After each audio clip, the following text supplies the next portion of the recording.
მოგესალმებით ძვირფასო მეგობრებო, ჩვენ ვიმყოფებით ლალიანთიძის საკვირაო სკოლაში. ეს არის პოდკასტი ლალისთან ყავაზე და დღეს ჩემი სტუმარია გიორგი ქავთარაძე. გიორგი არის ჩემი ყოფილი სტუდენტი. გიორგი არის ფილოსოფიის დოქტორანტი და სამოქალაქო განათლების მასწავლებელი. პარალელურად მას აქვს ძალიან საინტერესო პედაგოგიური გამოცდილება, ძალიან საინტერესო სამეცნიერო ბექგრაუნდი და დღეს მინდა გიორგისთან ერთად ვილაპარაკო ზოგადად განათლების ფუნქციაზე, განათლების დანიშნულებაზე და ფილოსოფიის როლზე განათლების პროცესში, რაშიც რაღაც პატარ-პატარა ექსპერიმენტები გვაქვს და გიორგისთან ერთად მინდა ვისაუბრო იმ ექსპერიმენტების შესაძლო შედეგებზე. გიორგი, ძალიან დიდი მადლობა, რომ მოხვედი. დიდი მადლობა, რომ იღებ მონაწილეობას ჩემს პოდკასტში და ყავასთან იმიტომ მოგიწვიე, რომ რაღაცა ისეთ რამებზე შეიძლება ვილაპარაკოთ, რომ რაღაც მომენტში ნაფიქრიც არ გქონდეს და აქვე დაიბადოს იდეა, როგორც ყველაზე საინტერესო ეგ არის, როგორც პლატონთან იბადებოდა, ხო იცი და ადიმისტროს იდეები, ზუსტად ისე არის ყავასთან უნდა დაიბადოს ჩვენთან იდეები. მადლობა მოწვევისთვის. მოხარული ვარ აქ ყოფნით და ფილოსოფიაზე და განათლებაზე საუბარით. ერთი არის, რომ ჩვენ ფილოსოფიის ისტორიას რო გადახედო, ხო? ფაქტობრივად მე ასე ვუყურებ. რაღაცერად ჩემი ორი დიდი ინტერესების სფერო არის გადაჯაჭვული აი ამ მიმართულებით. ერთი არის, როდესაც ფილოსოფიას განიხილავ როგორც განათლების თეორიას.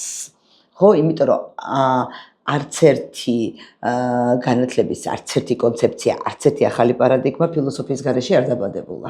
ესე იგი, ერთია, როცა ფილოსოფია არის ამ ახალი პარადიგმის და ნებისმიერი განათლების თეორიის ფუნდამენტი და მეორე არის, როდესაც პრაქტიკოსი მასწავლებელი ხარ და თან რაღაცა ძალიან ბედნიერ ადამიანად ვთვლი თავს, რომ მოხდა ისე, რომ ყველა თაობის მოსწავლესთან მაქვს ურთიერთობა დაწყებითებიდან მოყოლებული, ლამის კერა და სტუდენტით დასრულებული. ანუ ყველა საფეხურთან მაქვს შეხება. და ჩემთვის ეს არის კვლევის საგანი, ხო და შეიძლება გვიან მივხვდი, რომ ეს ყველაფერი კვლევის საგნად შეიძლებოდა ქცეულიყო, უფრო მეტად რაღაცა პრაქტიკული კონტაქტები მქონდა ბავშვებთან, მოსწავლეებთან, სტუდენტებთან და გვიან გავხადე უკვე ეს კვლევის საგანი და ჩემთვის არის ძალიან საინტერესო.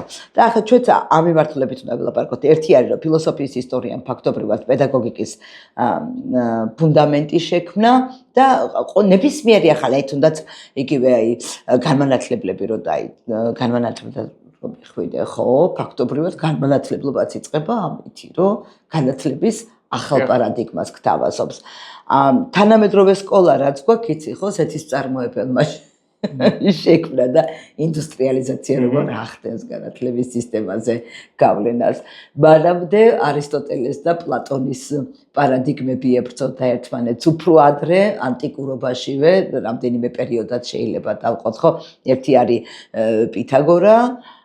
პითაგორას სკოლა, აქეთ არის პლატონის აკადემია, აქ არის არისტოტელეს ლიცეუმი, რომლებიც აბსოლუტურად სხვადასხვა რამეს აკეთებდნენ, მაგრამ ყველა რასაც აკეთებდა იყო სწორი. იმიტომ რომ იქიდან გამომდინარე კონტექსტიდან, აი ისტორიული კონტექსტიდან და იმ საჭიროებიდან გამომდინარე, რაშიც ესენი იყვნენ. მოკლედ, აი ამ ისტორიული საჭიროების კონტექსტშიც რო ვილაპარაკოთ ცოტა და დღეს რა დღეშია განათლება და სად არის ამ ყველაფერში ფილოსოფია? აი ჩვენ ზუსტად ეს მომენტი გავაკეთოთ, რომ როგორც ფილოსოფიაში არის, რომ აი სიმრავლეში ერთი დავინახოთ და მრავალში ერთი. ხო, ამიტომ კონტექსტს აქვს ამაზრით დიდი მნიშვნელობა. ჩვენ შეგვიძლია რაღაცნაირად თუ კი ჩვენ ვეხებით განათლებას შევხედოთ ევროპული ცივილიზაციების აი ამ კონტექსტიდან. იმიტომ რომ განათლების დანიშნულება რა იყო ბერძნულ-რომაულ ცივილიზაციაში, რა იყო შუა საუკუნეებში და რა არის ახალ დროში, განსხვავებულია. თუ კი ჩვენ შევხედავთ ძველ საბერძნეთს, აღმოაჩენთ, რომ როგორც რომს, ასევე აღმოაჩენთ, რომ არსებობს 7 თავისუფალი ხელოვნება და 7 არათავისუფალი ხელოვნება. ეგრეთ წოდებული artes liberales, artes serviles. 7 თავისუფალი რით განსხვავდებოდა ეს და რა ისწავლებოდა ეს ძალიან საინტერესო მომენტია. თუ კი შევხედავთ 7 არათავისუფალ ხელოვნებას, აქ ისწავლებოდა არქიტექტურა, სკულპტურა, მარკეტინგი და მენეჯმენტი და ასე შემდეგ. რაც იყო უტილიტარისტული და გამოყენებითი და რატომ ეძახდნენ 7 თავისუფალ ხელოვნებას მაშინ? იმიტომ რომ როგორც არისტოტელე შენიშნავს, ის არაუტილიტარულია და 7 თავისუფალი ხელოვნება, როგორც ფილოსოფია პირველად დაიწყეს ეგვიპტელებმა, გურუმებმა კერძოდ, რომელსაც ჰქონდათ შხოლე, ანუ მოცალება. ამ აზრით ბერძნები განასხვავებდნენ თავისუფალ ადამიანს, რომელიც სწავლობს 7 თავისუფალ ხელოვნებას და ის ექცევა ამ პოლიტიკოს ფიგურად, მოქალაქედ ან ფილოსოფოსად. ეხლა რო დავაკვირდეთ და შევადაროთ ზოგად ინდოევროპულ სივრცეს, როგორც არის მაგალითად ინდური დარშანები, თითქოს ნაკლებად განსხვავებულია გამომდინარე იქიდან, რომ თუ კი 7 თავისუფალ ხელოვნებას არ აქვს უტილიტარული მიზანი, მაშინ საერთოდ რას ასწავლიან, როგორ ასწავლიან, რისთვის ასწავლიან ეს შეკითხვები ებადება, არა? აღმოჩნდება, რომ აი თუ პითაგორას მოვიხმობთ, რომელმაც პირველად შემოიტანა ეს ფილოსოფია და არსა სკოლა და თან აღმოსავლური გავლენები ჰქონდა. აი მას ჰქონდა სწორედ ეს ინდური გადმოცემების გარკვეული საკრალური გადმოცემების კორპუსი. აღმოჩნდება, რომ აი მაგალითად გეომეტრიის მთავარი ამოცანა არის ფიგურაზე კონცენტრირება, ასტრონომიისა, ციური სხეულები და ნათობები, მუსიკისა ჰარმონია, არითმეტიკისა რიცხვები, თუმცა ეს დიფერენცირება არისტოტელესთან ხდება. არისტოტელესთან ხდება, თუმცა როგორც პრაქტიკის ნაწილი არსებობს უკვე. და მთავარი მომენტი რა არის? ეს ყველაფერი მიემართება საითკენ? ფილოსოფიისკენ და ფილოსოფია უკვე არის აი მუხილავი იდეების შემეცნება და ჭვრეტა. ანუ 7 თავისუფალი ხელოვნების დანიშნულება, როგორც ასეთი, სხვა არაფერი არ იყო თუ არა, რომ საბოლოოდ ადამიანი გამხდარიყო ფილოსოფოსი. იყო მეორე ტიპის ფილოსოფია, რომელსაც შეგვიძლია დავარქვათ ის იმგვარი ტიპის შემეცნებისკენ მიმართება, რასაც ენტელექიებს უწოდებენ, ანუ ჩვენი მაყურებლისთვის გავმარტოთ, ეს არის პირველსახოვანი, რაც შემდგომ რეალიზდება, ანუ რაც შემდგომ რეალური ხდება. ამით რისი თქვა მინდოდა, რომ რა იყო განათლების დანიშნულება საბოლოო ჯამში. პირველი, რომ მას ჰქონდა ქმედებითი დანიშნულება, bios practicos და bios theoreticos. ეს იყო უკვე მეორადი ფილოსოფიური დანიშნულება, ხო? და პარადიგმა, როგორც ასეთი, სახეხატი, ნარატივი შემოიტანა პლატონმა თავისი გამოქვაბულის кейსით. ხო, რა იყო ეს გამოქვაბულის кейსით? ჩვენ ვიცით, რომ ადამიანები, რომლებიც დაბადებიდან მიჯაჭვულნი არიან აი ამ გამოქვაბულში, უყურებენ ერთ კედელს, უკან ჩაივლის გამოქვაბულის გარეთ ჩაივლიან ადამიანები, კედელზე აისახება მათი ჭრილი და გამომდინარე იქიდან, რომ ადამიანებს სხვა არაფერი არ ენახათ, ჭრილი გონიათ რეალობა. და ფილოსოფიის დანიშნულება იყო ეგრეთ წოდებული მოქცევა, გამოსვლა ამ გამოქვაბულიდან. ანუ რეალობის დანახვა და ცოდნის დანიშნულება ეს არის რეალობის ჭრეტა და რეალობის შემეცნება. არსის ცდომა და რეალური, ხო, რა თქმა უნდა. ამ აზრით პლატონ შემოაქვს პოზიტიური დისკურსი, რომ შესაძლებელია სწორედ ფილოსოფიის როგორც ხელოვნების დაუფლებით რეალობის დანახვა. და რატომ შემოყავს თავის სახელმწიფოში, აი სამოქალაქო სახელმწიფოში ფილოსოფოსი მართველი, ეს არის ძალიან საინტერესო, რომ ფილოსოფოს შეუძლია აი რეალობის დანახვა, რაც პრობლემაა. თან ფილოსოფოს აქ აბსოლუტურად ყველა სოციალური ფენის ყველა საფეხური აქვს გავლილი განათლების პროცესში, ხო, რომ მოდის დემოსიდან, რო ხდება მეომარი, მეომრებიდან ფილოსოფოსები წარდა და ფილოსოფოსებიდან უკვე ირჩევენ მმართველებს, ხო? იცი რა არის პლატონთან არის ის რაც დღესაც გვაქვს, ანუ ძალიან თანამედროვე ავტორატი ჩდება ხანდახან, ხო, რომ ფაქტობრივად პლატონის თეორიამ დიდი გავლენა მოახდინა თანამედროვე სკოლაზეც, ხო? მაგრამ ძალიან ისეთი ძიმე ფილოსოფიური დისკურსი რო არ გამოგვივიდეს, ასე რომ გავაკეთოთ, რომ აი დღეს, თქვათ, თანამედროვეობას აქვს ერთი ძალიან უცნაური თავისებურება. ჩვენ ვართ ეპოქაში, აი ძალიან პოლიფონიურ ეპოქაში, უკიდურესად პოლიფონიურ ეპოქაში, როდესაც აბსოლუტურად ყველა თეორია მუშაობს, აბსოლუტურად ყველაფერი, რაც მანამდე, ეს საერთოდ კრიზისულ ეპოქებს ახასიათებს, ყველაფერი არის წამოტივტივებული და ყველაფერს აქვს, ასე ვთქვათ, თან ერთი მხრივ საკუთარი ადგილიც აქვს თითქოს და მეორე მხრივ ბოლო ვადი და აი საბოლოო პასუხგაცემული კითხვები არ აქვს, ანუ რა უნდა გააკეთოს განათლების სისტემამ. ეს არ ვიცით, თან ეს ყველაფერი, რაც მანამდე კაცობრიობას გაუვლია, თითქოს აი ესე მომწიფებული არის და დევს ცხვირწინ და ამ დროს ფილოსოფიას აქაც ძალიან საინტერესო ფუნქცია აქვს. ცოტა წინასწარმეტყველური ფუნქცია აქვს. ხო, შეუძლია რომ რაღაცა მომავლის კონტურები მოხაზოს, ხო? რომ თუ თქვათ ამ გზით წავალთ, თუ პლატონისკენ წავალთ, რა მოხდება, თუ არისტოტელესკენ წავალთ, რა მოხდება და საერთოდაც რა ვიცი, ლოკისკენ თუ წავალთ, რა მოხდება და რა შეიძლება და სულად შეიძლება რა ვიცი, ხო? ყავს თანამედროვე ავტორებიც, ხო? დიუი ყავს, გარდნერი არის უსნაძე ყავს ბოლოს და ბოლოს, რომელიც თავის განწყობის თეორიასთან პედაგოგიკიდან მიდის, ხო? და ძალიან საინტერესო გამოცდილება ეს, ფოტოშოპის არ არის შესწავლილი უსნაძე ბოლომდე და ძალიან საინტერესო იქნებოდა, რომ ფსიქოლოგებს ეფიქრათ ამაზე. უსნაძეს ჰქონდა 1915-16 წლებში სინათლის სკოლა ქუთაისის ქალთა გიმნაზიის ბაზაზე. 2 წელი იფუნქციონერა ამ სკოლამ და არაფერი არ ვიცით რა ხდებოდა იქ. ძალიან საინტერესო იქნება. მოკლედ, აი ეს მთელი რაღაც კაცობრიობის მიერ დაგრევილი გამოცდილებები გვაქვს და ვართ 21 საუკუნეში, ხო? აი რა უნდა გავაკეთოთ? აი თქვენ ძალიან კარგად დაანიშნეთ აი ნანგრევები, რომ კაცობრიობა. აი სწორედ ეს გამოცდილება გვაქვს, ეს არ არის შემთხვევითი გამომდინარე იქიდან, რომ ჩვენ მაინც მარქსისტულ პარადიგმაში ვართ, როდესაც აი ისტორიულ გამოცდილებას ერთიანად აღვიქვამთ, რომ აქამდე ლოგიკური გზით მოვედით. სინამდვილეში ჩვენ გვაქვს ცივილიზაცია და დაცემის პერიოდები. და ახლა ჩვენ რაც და მხოლოდ ევროპული ცივილიზაცია არ არის. ნუ ეგ რა თქმა უნდა, კი ბატონო. მაგრამ საქართველოს ეს ევროპული ცივილიზაციის ნაწილი, ამიტომ ჩვენ ამაზე ვსაუბრობთ, აღმოსავლეთ ცოტა სხვა რაღაც არის, მაგრამ რისი თქმა მინდა რომ აუცილებელია გავითვალისწინოთ ეს, როდესაც განათლებას ვეხებით, ეს კონტექსტის გათვალისწინება არის აუცილებელი. ცოტა ხნის წინ, როდესაც ჩვენ ვსაუბრობდით აი შვიდი თავისუფალი ხელოვნება, ეს პრაქტიკულად დღესაც მკითხველი როცა კითხულობს, გავგებარია რა არის, ხო? იმიტომ რომ ცოცხალი ტრადიციის ამის არ არსებობს.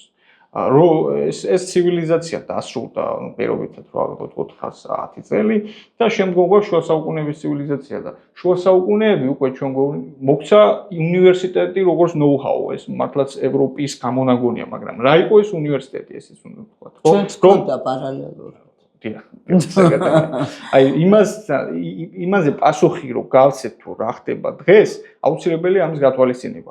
რა იყო უნივერსიტეტი? უნივერსიტეტის სხვა არაფერი არ იყო თუ არა აღდგენა იმისა, რაც იყო დაკარგული. კერძოდ, უნივერსიტეტი ცდილობდა ტექსტების მეშვეობით, იმიტომ რომ ცოცხალი ტრადიცია აღარ არის. აი ბერძნები ანიჭებდნენ დიდ ყურადღებას ზეპირსიტყვიერებას, ჰომეროს ჩაწერა პისისტრატე, მაგრამ როდის? ზეპირად გადაიცემოდა ყველაფერი, ცალკეულ შეგახსენებთ, რომ ფილოსოფიურ ტექსტების დაზეპირება და შემდგომ ჩაწერა ხდებოდა ეს პლატონის ტექსტებიდან ვიცით ძალიან კარგად. ანუ ზეპირსიტყვიერებას უფრო დიდ ყურადღებას ანიჭებდნენ ვიდრე ტექსტს. აი ტექსტუალური შემეცნების ნამდვილად. მაგრამ მე მგონია რომ ზოგად კულტურის ხასიათიც ეგრე იყო, იმიტომ რომ ძველი საბერძნეთის მოხაზვა რო უკაზე რომ მოგვინდეს ვერ შევძლებთ მოხაზვას ფიზიკურად, იმიტომ რომ შევიჭრებით დაახლოებით 7 სახელმწიფოში. ხო? იმიტომ რომ იყო პოლისები, რა აერთიანებდათ, ნუ ეს სხვა საკითხია. 7-ში სად შევიჭრებით? ნუ დაახლოებით რამეში, აი იტალია, ნუ ეს აქემენიდური სპარსეთის ტერიტორია, ეგვიპტე, მაშინდელი გალია, კოლხეთი, ხო, ნუ ჩამოთვალოთ ეს რაღაც პატარ-პატარა ქვეყნებს შევიჭრებით. ხო, მოკლედ, რო არ გავცდეთ აი ამ კონტექსტს, უნივერსიტეტის მისია იყო რომაული სამართალი შესწავლა, ხო, იუსტინიანეს ტექსტები. ბერძნული ფილოსოფია, ეგრეთ წოდებული რომაული ბუნების ისტორია, ვილნიუსის ბუნების ისტორია, რაც მაშინდელი ენციკლოპედია იყო და медиცინა. აი ეს ისწავლებოდა, ანუ უნივერსიტეტი რა არის? უნივერსიტეტი არის სხვა ცივილიზაციის შემსწავლელი მეთოდი, ესე ვთქვათ. ხელოვნება, რომლის მეშვეობითაც, მექანიზმი, რომლის მეშვეობითაც მე ვიმეცნებ სხვა ცივილიზაციას. რომელსაც გააჩნია სულ სხვა ყოფიერება, სულ სხვა სტანდარტები, ცხოვრებისეული აღქმების და ასე შემდეგ. მაგრამ როდესაც ჩვენ ვეხებით ახალ დროს და შუა საუკუნეები გარკვეულწილად, ესე იგი 800, 1500-600 წელი, ხო? აგრძელებდა აი ამ ანტიკურ ცივილიზაციას გარკვეულწილად. შვიდი თავისუფალი ხელოვნება ისწავლებოდა ფილოსოფიასთან. და ფაქტობრივად წყალქვეშა დინება იყო, საითკენ უნდა წასულიყო კაცობრიობა პლატონის მიმართულებით თუ არისტოტელეს მიმართულებით. ეხლა რა განსხვავებაა მოდი მაყურებლისთვისაც რომ საინტერესო იყოს, პლატონის პარადიგმა რას ნიშნავს, რომ პლატონთან რა არის, რომ ცოდნა თავისთავადია. ანუ ცოდნის მიღება თვითონ არის მიზანი. ანუ ვიმეცნებ და ხდები კეთილშობილი. ანუ სიკეთე არის ყველაზე მთავარი იდეა, ხო, პლატონის იდეათა თეორიაში, ხო? მაშინ როცა არისტოტელესთან ცოდნის მიღება, ეს არის მიზეზშედეგობრივი კავშირების დადგენა სამყაროში და არისტოტელე არ ანიჭებს მთავარ დანიშნულებას, არ ანიჭებს იდეების წვდომას. იდეა მისთვის არის შემეცნების ერთ-ერთი ფორმა, რომელიც განზოგადების საშუალებას აძლევს კონკრეტულ ფაქტებს, ხო? და აი ეგ იყო რა მთავარი ეს, ანუ ცოდნა თავისთავად, როგორც პლატონი, თუ ცოდნა იმისთვის, რომ მე მისი გამოყენება შევძლო სამყაროში. ხო, რაღაცა აი ასე რომ დავალაგოთ, ხო? და აღორძინების ხანა უკვე ნიშნავს, რომ არისტოტელეს ხაზი იმარჯვებს. ხო, ანუ ამიტომ ხდება მეცნიერების თან პირველი სისტემატიკოსი იყო, ხო, არისტოტელე. პირველმა დაალაგა, ხო, პირველი სისტემატიზაცია მიცა მეცნიერებას და ფაქტობრივად აღორძინების ხანა ნიშნავს, რომ კერძო მეცნიერებები ვითარდება, საბუნებისმეტყველო მეცნიერებები ვითარდება ალქიმიკოსების საშუალებით. აი შუა საუკუნეებიდან გამოსვლა ნიშნავს შემდეგ რამეს, რომ ჩდება გამოყენებითი მეცნიერება. ნუ რა თქმა უნდა, მანამდეც იყო ეს ცოდნა გეომეტრიის, ცოდნა ფიზიკის და ასე შემდეგ, მაგრამ მას არ ჰქონდა მოდი ასე ვთქვათ, გამოყენებითობის პრინციპი. შემდგომ მარქსმა ამის პროგნოზება გააკეთა, რომ ფილოსოფოსები აქამდე ახსენდნენ სამყაროსაც საჭიროა მისი ცვლილება, ხო? აი ფეერბახის მიმართ წერილში. ეხლა მთავარი მომენტი რა არის? მე ასე ვიტყოდი, რომ რაღაც თვალსაზრისით პლატონი უფრო პოზიტიურია, ვიდრე არისტოტელე. ახლა გეტყვით რატომ? პლატონმა პრაქტიკულად საბერძნეთში გააკეთა აბსოლუტური სიახლე, რომელიც ლაპარაკობდა, რომ ფილოსოფოსი უნდა მონაწილეობდეს საქალაქო ცხოვრებაში. მანამდე დაახლოებით ისეთივე გაგება იყო, როგორც ინდურ ფილოსოფიაში არის, ხო? იოგი, медиტაცია, რომელიც განდგომილი არის ყოველდღიურობას, აი ადრეული ბუდიზმი, რომელსაც საერთოდ არ აინტერესებს გარეთ რა ხდება აბსოლუტური მაია, სიზმარი, თავარი შინაგანი ეს ატარაქსია და შემდეგ. და პლატონმა პოზიტიური შემოიტანა აი საქალაქო ცხოვრება, ჩააყენა ფილოსოფოსი საქალაქო ცხოვრებაში. აი და როდესაც ჩვენ ხედავთ, რომ ადამიანი, რომელიც აქტიური არის უკვე გარესამყაროს მიმართ, აქ უნდა ვთქვათ, რომ ფილოსოფიის თვალსაზრისით ქრისტიანობის ძალიან ისეთი დიდი დანიშნულება, მან მატერია გაათავისუფლა ნეგატიური დამოკიდებულებისაგან. იგივე ბერძნულ ფილოსოფიაში არის, რომ აი სული უნდა გათავისუფლდეს მატერიალური. მატერიას ჰქონდა ბოროტების ონტოლოგია, მოდი ასე ვთქვათ. ქრისტიანულმა ცნობიერებამ ეს საკითხი შეცვალა. ამიტომაც უფრო ნეოპლატონიკოსებთან. ნეოპლატონიზმშიც არის ეს მომენტი, რომ აი უბრუნდება აი ამ პირველ საწყის თავის დეტერმინირებული სამყარო. მაგრამ თავი მომენტი რა არის, რომ აი ეს თეოლოგიური დისკურსი შემოდის შემდგომ, რომ მატერია არის შექმნილი, ის ნამდვილად არსებობს, პოზიტიურია, ამიტომ ჩვენ შეგვიძლია მისი შემეცნება. ანუ დადგა უკვე საკითხი, რომ მატერია რეალურია, ამიტომაც მისი შემეცნება თულა არ ხდება და უაზრო არ არის, ხო? ამიტომ ახალი დროიდან აი თუ კი გავყვებით დაუშვათ აქ უნდა დავასახელოთ ვთქვათ ახალი ტიპის მათემატიკა, ფიზიკა, вообще-то კიდევ უნდა ვახსენოთ ნიუტონი, დეკარტიც, უნდა ვახსენოთ გეომეტრიის ალგებრიზაცია, რაც მოახდინა დეკარტმა. და შემოდის უკვე რომ ჩვენ უნდა შევცვალოთ ეს სამყარო. ამ აზრით თანამედროვეობას როცა ვეხებით, ხო, უნდა ვახსენოთ მოდერნიზმის სამი პროექტი, რომელიც გულისხმობდა თავის თავში ძველ გნოსტიკურ აზრს, რომ სამყარო არის ნაკლოვანი.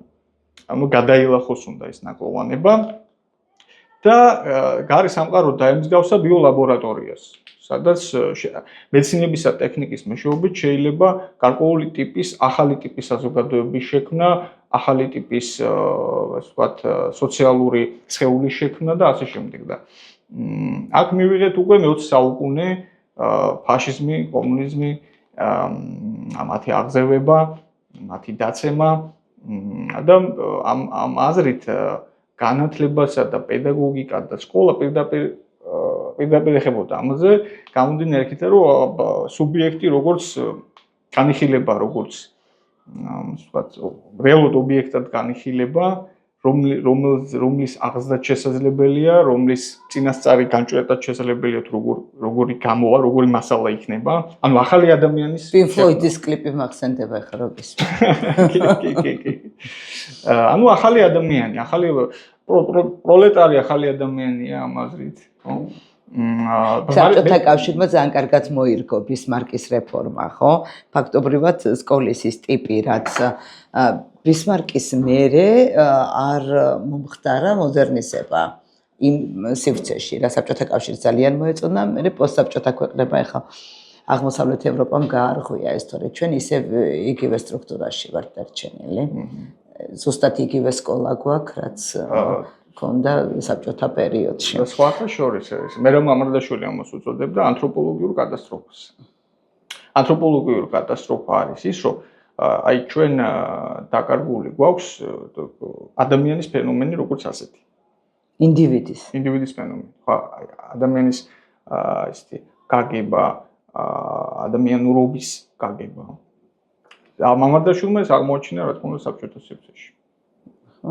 არა მხოლოდ რა ყველგან არის ამ საბჭოთა კავშირის ნამსხვრევები, ამერიკასაც გადაწყვეტა ხო ხედავთ ეს რაღაცა ისეთი მახინჯი მემარცხენეობის სახე. აქ კიდე აი ეს შეიძლება ასეც ითქვას საქართველოსაც თუ შევეხებით საქართველოში ჩემი აზრით მოქმედებს ასე ვთქვათ სამი გარკვეული მოდი დავარქვათ ამას ცნობიერება.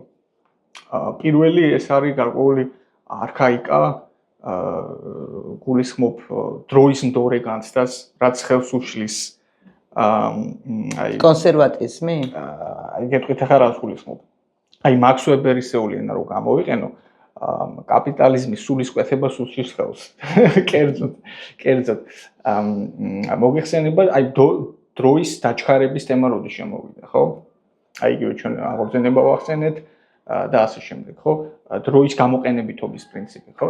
საქართველოში მე ამას არ ვამბობ, რომ ეს არის რაღაც ნეგატივი, კარგი, ცუდი, უბრალოდ ფენომენის დონეზე დაკვირვების შედეგად ვიზიარებთ აი ამ ხედვას, რომ საქართველოში არსებობს გარკვეული დროის მდორე ხასიათი, რომელსაც ფორმა აღარ გააჩნია, იმიტომ რომ გლეხობა და არისტოკრატია, რა თქმა უნდა, ძველი ცივილიზაციის ნაწილი იყო და აღარ არის. არ მარტო არისტოკრატია, არამედ გლეხობის ტრადიციული გაგებაც აღარ არის, მაგრამ აი ამ ფორმის გარეშე დარჩენილი არის აი ეს ფენომენი, რომელსაც შეგვიძლია დავარქვათ ნაცარქექიას ფენომენი, ეს ვთქვათ. აი მეორე არის კიდევ ეგრეთ წოდებული არ შეგიძლია, მაგრამ გინდა და ჩალიჩობ. ასე გამოდი. აი მეორე არის ძალიან საინტერესო. ეგრეთ წოდებული ამას მე დავარქვი ნოსტალგია, მოდერნიზმის ჩვენი მოდერნიზმი იყო კომუნიზმი, ხო? აი კომუნიზმისადმი ნოსტალგია. რა თქმა უნდა, ეხება ის, ვინც დაბადებული აქ დიდი კომუნისტში, ხო? ანუ კომუნიზმისადმი ნოსტალგია და მესამე, რომელსაც ახალ თაობას დაემართა, აი მე განსაკუთრებით მე მქონდა ეს განცდა მე-9-10 კლასში, ეგრეთ წოდებული ისტორიის დასასრული. ანუ ფუკუიამას მოდელი, ლიბერალიზმი როგორც ისტორიის დასასრული. მაგრამ აი რაღაც როცა დადგა მომენტი, აი სადაც მე-11 კლასში და აი ტყუპების ფაქტი, ხო, იქით. დღეს უამრავი რაღაც შეიძლება ჩამოთვალოთ ამ კუთხით, ხო? ტერორიზმი და ასე შემდეგ. ანუ ხვდებით რომ ანუ ის რომ აი ისტორიაში რასაც შენ კითხულობ რომ ომები და ეს ხო გადმონაშთია დღეს 21 საუკუნეა და ესეთი დროის და ისტორიის დასასრულის ფენომენი აბსოლუტურად ტყუილი აღმოჩნდა მე ფუკუი ამას შეცვალა ეს თემა. ამიტომ დღეს როდესაც ჩვენ კიანოდიას აქვს კარგი კრიტიკა. აი დღეს თქვენ როდესაც ახსენეთ ხო ეს ჩამოშილობა როდესაც უკვე ესეთი კონცენტრირებას კარგავ და ხდება მოულოდნელობები ამ აზრით ადამიანი უკვე ცდილობს გამოეყვეს ამ ყველაფერში და მე მიმაჩნია რომ რაღაც თვალსაზრისით განათლებამ უნდა დაფიქრდეს განსაკუთრებით დღეს гаджეტებისა და ტექნოლოგიების სივრცეში რეალურად მისი ფუნქცია რა არის თუ მისი ფუნქცია არის ინფორმირებულობა დღეს ხელოვნური ინტელექტი ამას შესანიშნავად აკეთებს და განათლების მომენტი არსად არ წასულა ეს პლატონურ ქრისტიანული მესიჯი რომ განათლების მთავარი ფუნქცია არის რეალობის ხედვა და რეალობის დანახვა ნამდვილის რომელიც ამ მატერიალურში არ არის იმის მიღმა აი ამ აზრი აი თუ ძალიან კარგაჯდება აი ჯერ ბერგმანი ამბობდა თუ სწორად მახსოვს რომ აი პირველი კინო დარბაზიო პლატონთან ხდებაო და მართლაც ეგრეა და მეცაც ვიტყვით ეს ინტუიცია პლატონის არსად არ გამქრალ იმიტომ რომ ჩვენ როდესაც ვადევნებთ აი ამ ხელოვნური ინტელექტს სადაც შეიძლება უკვე ვიდეოების შექმნა ისეთია რომ პრაქტიკულად ვერ განარჩევ ნამდვილად გადაღებულია თუ ასე შემდეგ ხო აბსოლუტურ სიმულაციებში შეიძლება ეს არის პლატონური ინტუიციით ეს არის ანტიფილოსოფია არაიმდენად რომ ფილოსოფიას უპირისპირდები რამდენადაც ავითარებ საპირისპიროს ანუ ჩრდილებს ანარეკლებს რეალობის და ვეღარ ხედავ იმ რეალობას რასაც ფილოსოფიამ უნდა მიიტანოს თანამედროვე ადამიანები ამაზე მამარდაშვილი სულ მართალი იყო როცა ამბობდა რომ ფილოსოფიის დანიშნულება უფრო მეტია ვიდრე აი რაღაცა საუნივერსიტეტო ვიწრო კვლევა დაუშვათ ხო იმაინც უნდა მოიცავდეს ინტერდისციპლინარულად და ის არის ამაზე უპროფესიო პროფესია და ყველას აქვს ეს შინაგანი ინტუიცია რასაც ფილოსოფია მოგჩენო და ეხლა ნახე როგორ რაღაც არის აი დღეს აი თანამედროვე განათლების სისტემაში როგორ არის მთელი ეს კონცეფციები არეკლილი და როგორ შეიძლება რომ აი ორიენტაცია გააკეთოს ადამიანმა საითკენ უნდა წავიდეს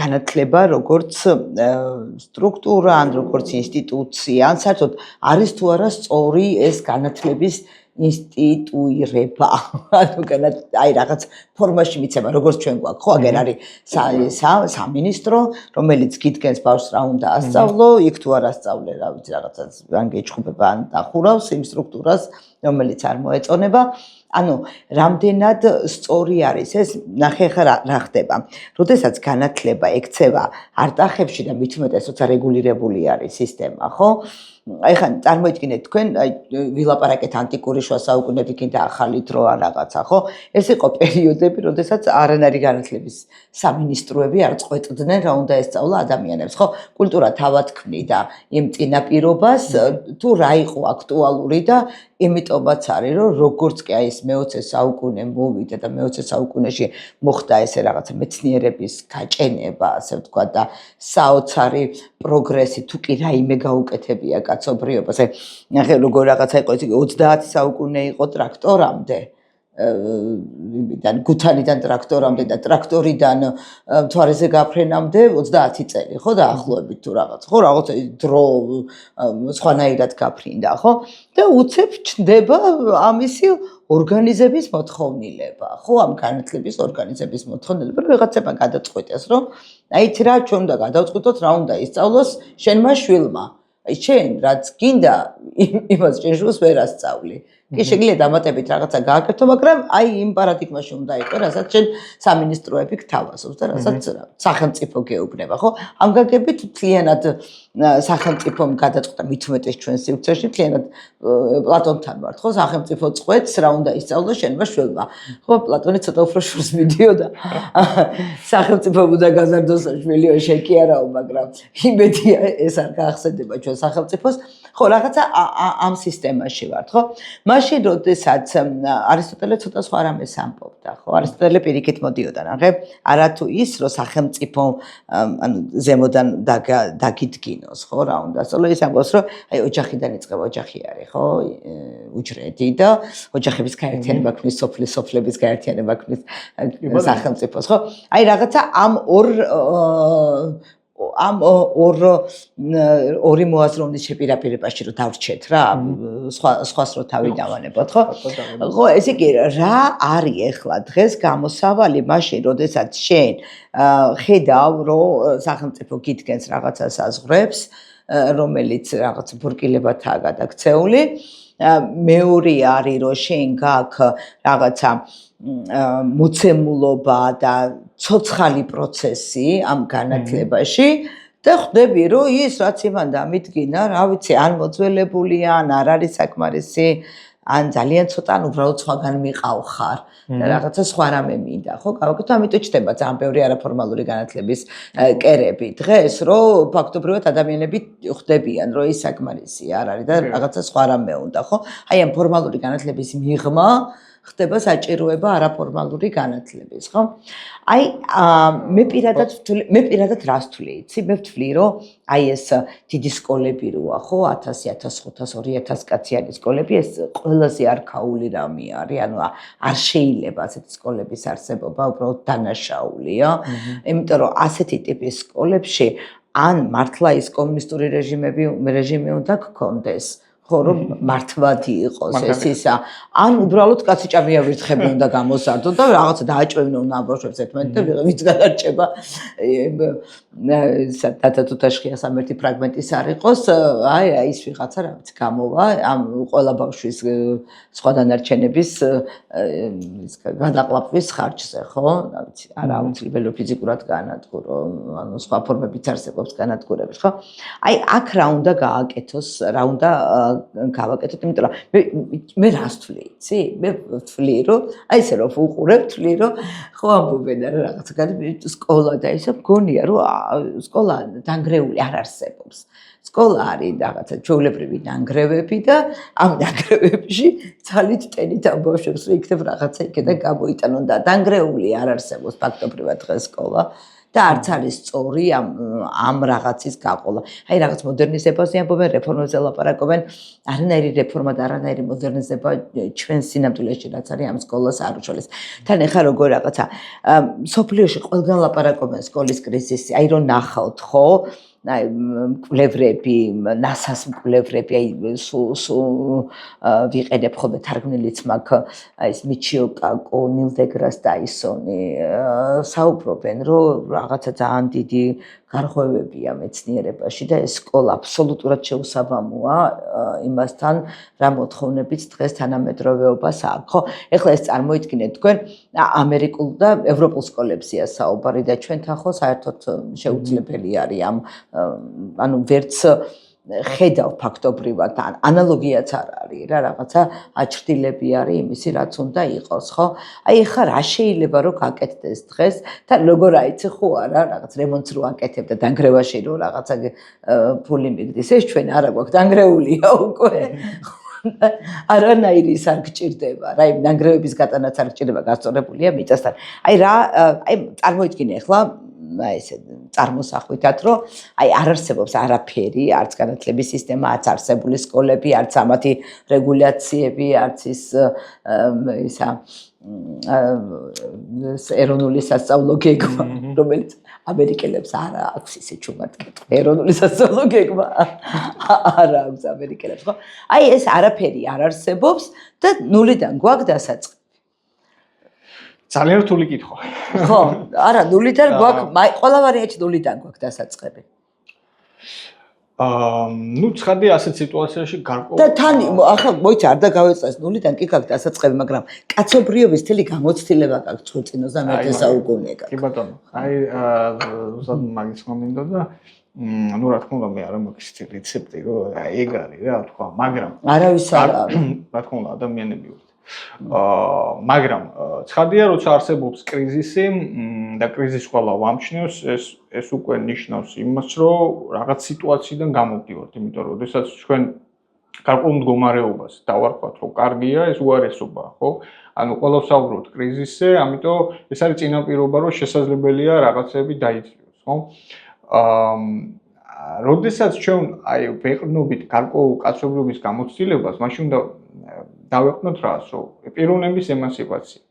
პიროვნება არის გათავისუფლებული. არის ეს ცდუნება, მაგრამ პედაგოგს აქვს ცდუნება, რომ თავისი დაუშვათ სინდისი პასუხისმგებლობის დელეგირება, დაუშვათ ეროვნულ სასწავლო გეგმაზე, ხო?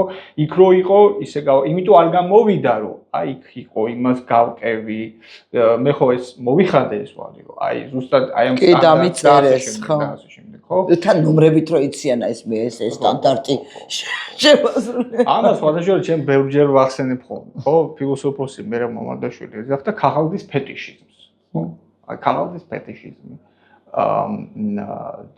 მე აქვე ჰეგელს აქვს ეს ნათქვამი, რომ თუ კი არ ემთხოვა თეორია რეალობას, ვაი რეალობას. აი ვაი რეალობის სიტუაცია, ხო? მე უარესი ფაქტებისთვის. მე მიმაჩნია, რომ აი პედაგოგს უნდა ვენდოთ, ანუ ჩვენი თავისი სინდისის როლი არაფერმა არ უნდა შეასრულოს, არც სახელმწიფომ, არც რაიმე სხვამ. უნდა მოხდეს სინდისის გათავისუფლება, სინდისის ემანციპაცია. როცა პედაგოგი იგრძნობს პასუხისმგებლობას და ასე შემდეგ, ხო? ანუ ეს რა მომენტია, ახლა მინდა ვთქვა, ჩვენ პირველ რიგში როდესაც ჩვენზე ჩემ თავს გულისხმობ, არავის სხვას, რომ არ უნდა ვიქცე აი მოსიარულე გვამად, რომელიც ვატარებ გარკვეულ ინფორმირებულობას, ვერც დავარწმუნებ რაშია საჭირო ეს ინფორმირებულობა და მოსწავლეები უნდა იგრძნოს სიცოცხლე. სიცოცხლე და აი ის რასაც შენ ასწავლი, რომ თავად იქხარ, რომ თავად შენ სულის სიმებს ეხება, რომ ეს ყველაფერი ცოცხალია, შინაგანია და ნამდვილია. აი მაშინ უკვე გარკვეულ ინტერესს იწვევ. მაგრამ ეს იმას არ ნიშნავს, რომ არანაირი არ მოგელის დაუშვათ გარკვეული შეიძლება იმით გაცვლა, გარკვეული წინააღმდეგობები, მოულოდნელობები, ცოცხალ ყველა მასწავლებელს ფორმალურად, ყველა მასწავლებელი ემზადება წინასწარ გაყვეთ. აი ამ 5 წუთში ამას ვეუბნები, ამას ვაკეთებ, 15 წუთია ეს, 40 წუთია. შეიძლება სხვა რეალობა აღმოჩნდეს. შენ უნდა მოახერხო აი ამ რეალობის საკუთარ თავზე აღება. ეს არის გარკვეული ტიპის ხელოვნება. ამ აზრით მე რაზე ვლაპარაკობ, რომ ცოდნა არის პიროვნების ნიშანი და არა პირიქით. მე ობიექტური ცოდნა პიროვნულობის გარეშე პრაქტიკულად არაფერს არ მაძლევს. ეს არის სწორედ ტოტალიტარიზმის ფენომენი. თუ კი ჩვენ მგონია რომ რაღაცა არსებობს, რომ უნდა უბრალოდ გავყვეთ და არ არის ცოცხალი პროცესი, ცოცხალი თავგადასავალი, მოულოდნელობები, ხო? და ჩვენ რაღაცა ჩვენი ცხოვრებაც დეტერმინირებულია ყოველი დღე წინას გავს, ხო? ეს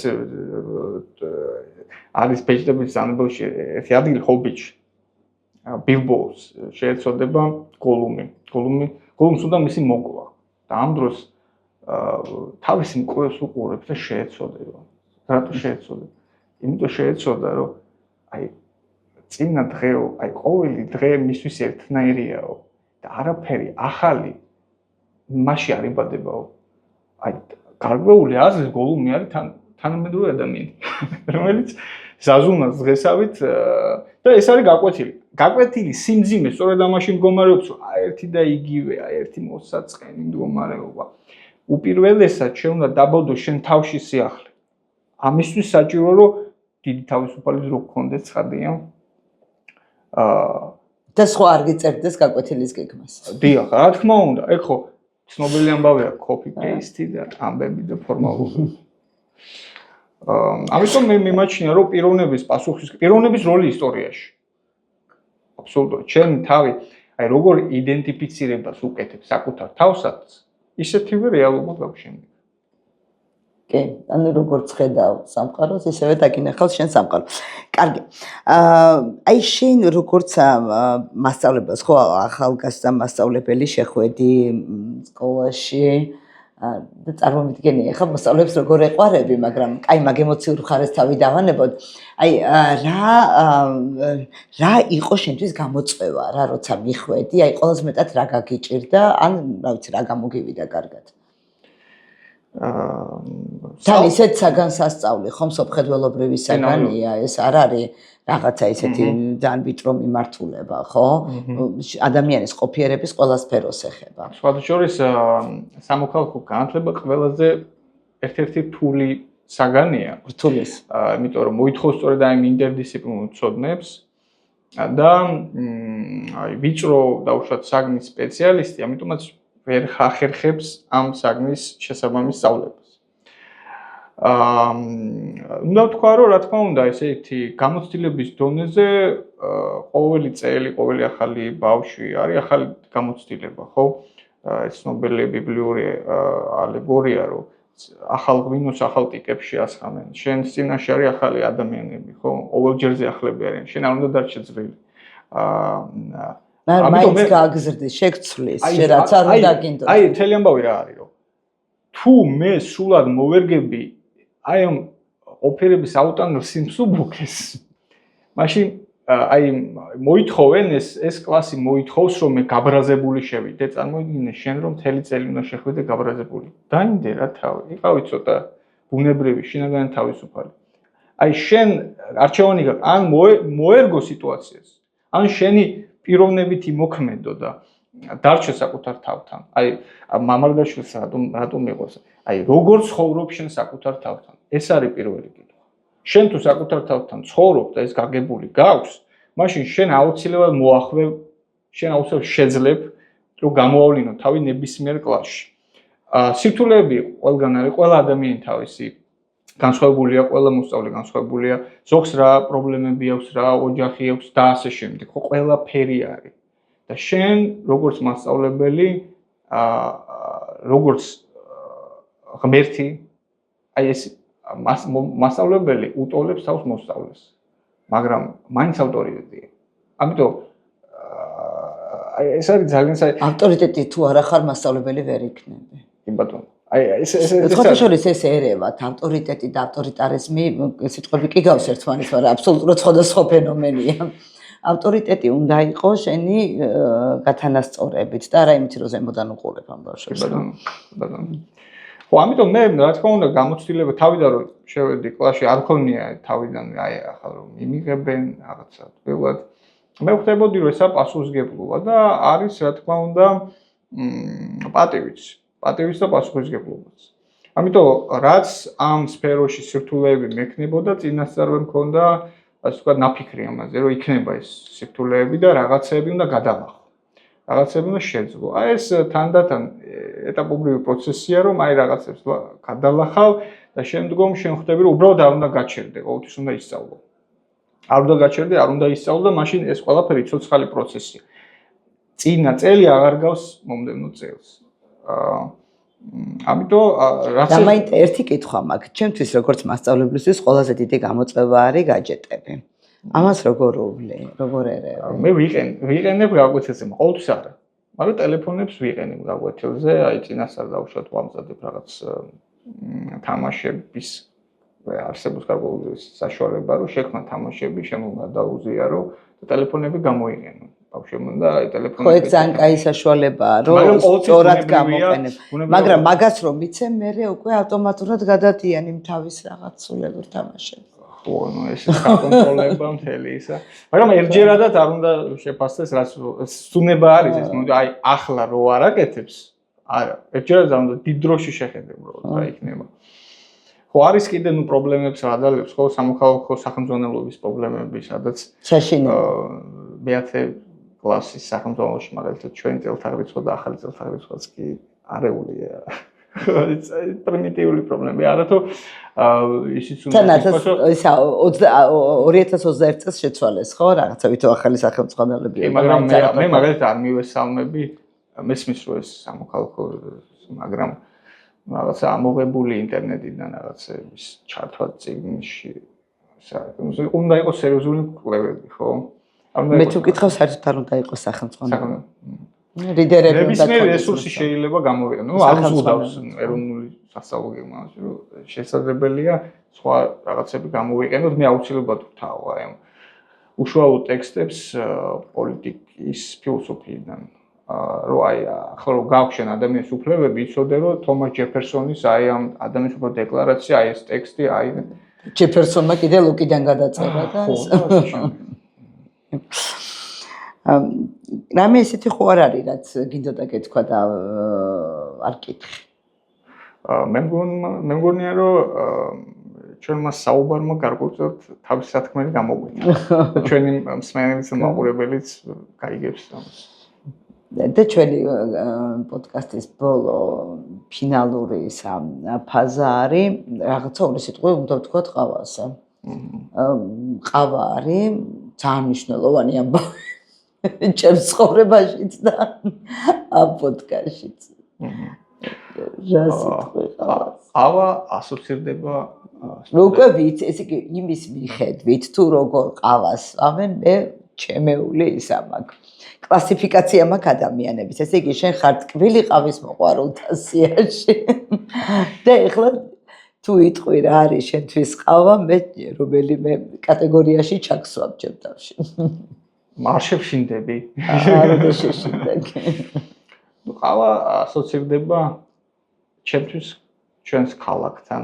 აი რაღაცნაირად აი ამ ქალაქში უცნობი ადამიანების აი რაღაცნაირად შეხვედრა, აი თავშად მეზობელი, აი ქართული რეალობა, ხო? ყავა, ბათუმური ყავა, ადრე სომხური ყავა და ხო ბათუმში, ხო? და ნუ სტუდენტური ცხოვრება რა არის, ხო, დოქტორანტი ვარ, ღამეები გათენებული. და ყავის გარეშე შეგიძლია. კი ბატონო მასია. ის დარიკოს ყავაც გექნება, ხო და ლეონი იქა უნივერსიტეტთან. ძალიან დიდი მადლობა გიორგი.